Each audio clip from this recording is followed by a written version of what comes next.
Mom and I started to assess him, and he was going in and out of seizures.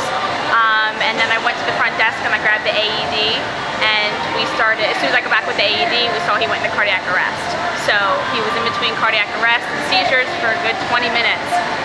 We had to deliver 2 shocks on him, and we'd do compressions and breaths, and then he would seize again. So it was really intense, and it was quite the rush. By the time I realized something was wrong, it's kind of the last thing I know.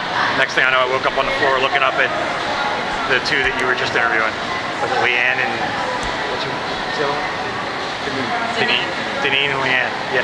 I remember coming to once or twice and just sort of, to me it was like if you're really, really tired and you can't keep your eyes open, and you do like this, and then you come like that. And I think that, like, I remember Leanne, or whatever the younger one's name is, kept talking like, wake up, wake up. To me, it was just like that. To her, I guess something else happened in between.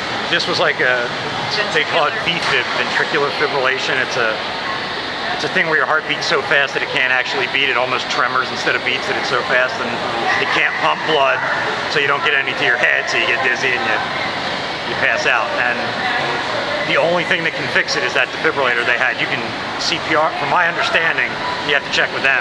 You can CPR till your arms fall off, and it's not going to help you. You need the shock. That's the only reason that we're here, is they had a device in here. First thing, like Leanne did, was activate the chain of survival, which is to call 911, and that at least informs the EMS that they need to come to the facility or the location necessary. That's really the first thing in getting this whole thing started.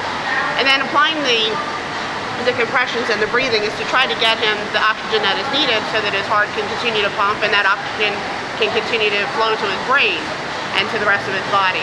Getting the AED, it allows the machine to pick up if there's what we call a shockable rhythm, and if so, it will shock that individual when it's called to do so. In Scott's case, his heart was stopped and it was kind of just quivering. So applying the AED and delivering the shocks allowed for the electrical impulses to go through Scott's heart and try to pump again. And as soon as it was able to pump, then the oxygen was able to flow. So between us delivering oxygen via the mask and doing the compressions and the electrical impulses from the AED, he's here today.